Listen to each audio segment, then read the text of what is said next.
تو ابھی میں عمران خان کے پیغام آپ کے تک پہنچا دیتی ہوں. دیکھیں، سب سے پہلا پیغام یہ ہے کہ پہلے ہم بات کریں گے عمران خان کی صحت کے اوپر. دیکھیں، آج ہم نے کافی گھنٹے عمران خان کے ساتھ گزارے. تھوڑے دن پہلے جب کیس چلا تھا اس دن بھی منگل والے دن بھی ہمارا کافی ٹائم گزرا، اور ہم نے آگے بتایا تھا کہ عمران خان ماشاءاللہ بہت صحت مند ہے. اور پچھلی دفعہ انہوں نے اپنے الفاظ میں کہا تھا کہ جب میں جیل میں آیا تھا میری گولی لگی تھی اور میری نروز ڈیمیج تھی، مطلب ان کی پاؤں میں وہ محسوس نہیں کر سکتے تھے. تو کہتے مجھے تو وقت نہیں ملتا تھا، نہ ورزش کرنے کا، نہ وہاں پہ مصروفیات بھی تھیں. کہتے جیل میں آ کے ایک چیز مجھے ملی، وہ وقت تھا، اور اس وقت کو میں نے بہت ورزش میں کافی استعمال کیا، اور میں ماشاءاللہ الحمدللہ بالکل صحت مند ہوں. اور بالکل ان کی ماشاءاللہ لگ بھی صحت مند رہتے. نہیں تو سب سے پہلے تو ہم نے پریشانی ظاہر کرنی تھی. اس لیے ہم یہ بات کر رہے ہیں کیونکہ ہم نے پچھلے تھوڑے سے دنوں میں ہمیں لوگ یہ وی لاگز یا اس قسم کی چیزیں بھیج رہے تھے کہ جی باہر، اور بہت زیادہ ایک ہائپ کریٹ کی کہ جی عمران خان کو کوئی کہہ رہا ہے کہ پتہ نہیں ہارٹ اٹیک کرنے لگے ہیں، کوئی کہہ رہا ہے کہ ان کو مارنے کا پلان بنا دیا گیا ہے. اور اس چیز کے اوپر بہت زیادہ اس کے اوپر باہر وی لاگز لوگوں نے بنائے. ہم یہ پوچھنا چاہتے ہیں، دیکھیں ہم ان کی فیملی ہیں، میں نے پہلے بھی کہا تھا اگر ان کی صحت کی بات کرنی ہو تو آپ لوگ ہمارے سے پوچھ لیں. ہمارے سے کیوں نہیں پوچھتے؟ آپ لوگوں کی کسی کی ملاقات نہیں ہو رہی، چاہے جو وی لاگ کر رہے ہیں، جو اس کے اوپر اپنی اتنی ڈسکشنز کر رہے ہیں. ہم اویلیبل ہیں، آپ ہمارے سے پوچھ لیں کہ عمران خان کی صحت کیسے ہے. ہم تو ہمیشہ آپ کو جو حقیقت ہوتی وہ یہ آ کے بتائیں گے. اور اگر جب یہ بات کریں گے عمران خان کے ساتھ کیا ہو رہا ہے یا کیا ہونے لگا ہے، اب کہیں پڑھ رہے ہیں کہ ہارٹ اٹیک، ہمیں تکلیف ہوتی ہے. ایک جگہ لکھا ہوا ہے عمران خان کو ختم کر دیا جائے گا. یہ آپ ہمارا خیال کریں. عمران خان کیا کہتے ہیں آگے سے جب ہم ان کو یہ بات کرتے ہیں؟ آگے سے عمران خان کہتے ہیں میری زندگی اللہ کے ہاتھ میں ہے، کہ آئندہ آپ نے اگر یہ کیا سرائیاں کرنی ہے اور وی لاگ چلانے ہیں، ہم آپ کو پھر سے کہہ رہے ہیں کہ آپ ہمارے سے ضرور پوچھ لیا کریں.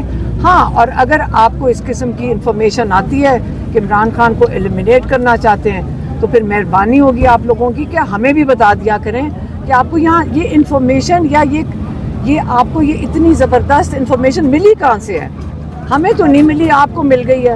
تو اس لیے اس پہ میں پہلے بات کرنا چاہتی ہوں. اور دوسری بات، عمران خان نے پچھلی دفعہ بھی میں نے آ کے بات کی تھی، اور اس وقت بھی یہاں پہ ایک پورا تماشا لگایا گیا تھا، اس لیے کہ وہ چاہتے نہیں ہیں، وہ عمران خان کے پیغام اور اس کی میسج سے خوف زدہ ہیں. لیکن ہم جو بھی حالات ہوں گے عمران خان کا پیغام دیں گے. انہوں نے بات کی سیلاب کی، اور انہوں نے پھر سے کہا کہ جو پنجاب میں سیلاب آیا ہے، جو KPK میں سیلاب آیا ہے، اس کے بارے میں ان کو بہت فکر مند تھے. اور انہوں نے کہا کہ آج میں باہر ہوتا تو میں ٹیلیتھون کرتا، میں یہاں سے فنڈ ریزنگ کرتا، میں جتنے بھی اس وقت متاثرین ہیں وہ PTI کو انہوں نے کہا، انہوں نے سب پاکستانیوں کو کہا ہے، سب پاکستانیوں کو یہ کہا ہے کہ دیکھیں یہ جو لوگ متاثر ہوئے ہیں ان کا کھانا بیچ سب کچھ ختم ہو گیا اور بے گھر ہو گئے کئی لوگ. آپ نے سب نے مل کے جو جتنی آپ کی صلاحیت ہو، آپ نے سب نے آگے بڑھ کے لوگوں کی مدد کرنی ہے. یہ ان کا دوسرا پیغام تھا. تیسرا پیغام ان کا تھا کہ دیکھیں ہمارے جو KP کے علاقوں میں وہاں پہ بھی سیلاب آیا اور بہت لوگ متاثر ہوئے ہیں، اور انہوں نے کہا ہے کہ یہاں پہ آپریشن نہیں ہونا چاہیے، ان حالات میں ڈرون اٹیکس نہیں ہونے چاہیے، حالات بڑے سنگین ہیں اس علاقے میں. انہوں نے یہ بھی کہا کہ یہ سارا کچھ کیا جا رہا ہے تاکہ PTI کی حکومت کے خلاف کیا جا رہا ہے. انہوں نے علی امین گنڈا پور کو پیغام بھیجا ہے کہ یہ علی امین گنڈا پور کو یہ پیغام بھیجا ہے کہ دیکھیں یہ جو سارا کچھ کیا جا رہا ہے یہ PTI کی حکومت کے خلاف ہے اور آپ کے خلاف کیا جا رہا ہے. اب یہ حکومت تھوڑے ہفتے نہیں چلے گی اگر جب آپ لوگوں کے مطابق حکومت نہیں چلائیں گے.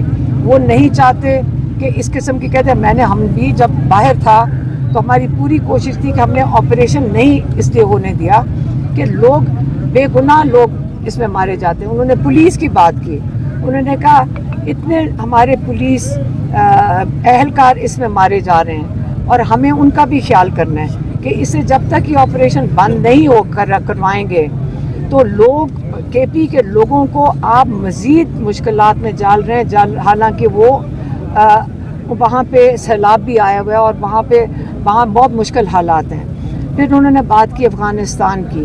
انہوں نے کہا دیکھیں افغانستان ہمارا مسلم بھائی برادر ملک ہے, آپ نے ان کے لوگوں کو کہتے دھکے دے کے نکال دیا یہاں سے, آپ نے ان کے ایمبیسڈر کو واپس نہیں آنے دیا. اس لیے یہ میں چاہتا ہوں کہ علی گنڈا پور افغانستان جائیں, کیونکہ مریم نواز بھی گئی تھیں جاپان, تو علی گنڈا پور کو میں کہوں گا کہ وہ جائیں افغانستان اور ان کے ساتھ جا کے بیٹھیں کہ ہم نہیں چاہتے کہ ہمارے حالات کے پی کے اور افغانستان میں اتنے خراب ہو جائیں کہ وہ مشکل ہو جائیں سنبھالنے کے لیے. یہ انہوں نے تیسرا پیغام دیا تھا. اور کون سی بات کی بات کی افغانیوں کو بھجوانے کے حوالے سے؟ ہاں وہ تو بتایا میں نے کہ انہوں نے یہ کہا ہے کہ ان کو بڑا دکھ ہے جس طرح دھکے دے کے ان کو یہاں سے نکالا گیا افغانیوں کو, اور وہ ہمارے یہاں کئی 2-3 نسلوں سے یہاں پہ موجود تھے, اور انہوں نے آپ نے وہی اینٹی طالبان لابی کو خوش کرنے کے لیے کیا ہے, لیکن آپ اپنے لوگوں پہ اور اپنے مسلم بھائیوں کے اوپر اس طرح ظلم نہیں کرتے. اور بلوچستان کے بارے میں انہوں نے بلوچستان کے بارے میں کہا, پچھلی دفعہ بھی انہوں نے دیا تھا کہ جو آج احتجاج ہے, جو لاک ڈاؤن ہے, اس کے اندر شامل ہونا چاہیے ساری پی ٹی آئی کو. یہ انہوں نے پچھلی دفعہ بھی کہا تھا, اور آج ان کو ہم نے بتایا تھا کہ ہم نے اخبار میں دیکھا ہے, ہم نے نیوز میں دیکھا ہے کہ وہاں پہ کمپلیٹ لاک ڈاؤن ہے. پھر انہوں نے اور 2-3 سوال کیے جو ان کے ٹویٹر اکاؤنٹ کے لیے ہیں. انہوں نے کہا کہ ایک بہت بڑا گندم کا اسکینڈل ہوا تھا, گندم کا اسکینڈل ہوا تھا جس میں محسن نقوی جب چیف منسٹر تھے, اس کی تحقیقات کا کیا کوئی پتہ چلا ہے, اس کی تحقیقات کا کیا نتائج ہیں. پھر انہوں نے کہا چینی کا اسکینڈل جس میں آپ برآمد کر رہے ہیں چینی, اور آپ کے ملک میں چینی کی قیمت دگنی ہو گئی ہے. اس کے بارے میں دونوں چیزوں کے بارے میں انہوں نے سوال پوچھا ہے کہ اس کی تحقیقات کے کیا نتائج ہیں. یہ آج کا پیغام تھا عمران خان کا. اور آئسولیشن کے لیے تو کیس کریں گے, آئسولیشن ہے عمران خان مکمل آئسولیشن میں, کسی سے ملاقات کی اجازت نہیں ہے. آج کیونکہ عمران خان کا توشہ خانہ 2 کیس چل رہا تھا, اس لیے ہم بہنوں کو آج کورٹ آرڈر کے تحت جب جج صاحب بیٹھے تھے انہوں نے ہمیں اندر بلوا لیا تھا, تو اس لیے ہماری کافی لمبی ملاقات ہو گئی تھی. لیکن اس کے علاوہ علی ظفر وہاں موجود تھے لائر, اور 2 ہمارے جو وکیل ہیں جو کراس ایگزامینیشن کر رہے تھے وہ موجود تھے. باقی کسی کو اجازت نہیں مل رہی اندر جانے کی یا عمران خان سے ملاقات کرنے کی. ان کے وکیلوں کو اجازت نہیں مل رہی, ان کے پارٹی کے لوگوں کو اجازت نہیں مل رہی. عمران خان کو کتابیں لینے کے لیے آج ہمیں کم سے کم 2 گھنٹے لگے. جو کتابیں ان کے پاس پڑھی ہوئی ہیں اس میں سے انہوں نے 2-3 کتابیں لا کر عمران خان کو مشکل سے دی, جبکہ جج وہاں بیٹھ کے آرڈر کر رہے تھے کہ کتابیں لے کر آؤ. بچوں سے بات نہیں کرائی جا رہی, ان کے پاس ٹی وی نہیں ہے, اخبار تھوڑے دنوں کے لیے بند کرتے ہیں, تھوڑے دنوں کے لیے کھول دیتے ہیں. تو یہ ان کے جو انسانی حقوق ہیں اور جو ان کے ساتھ یہ ٹارچر کے ضمن میں آتا ہے کیونکہ وہ آئسولیشن میں ہے, اس کے اوپر اب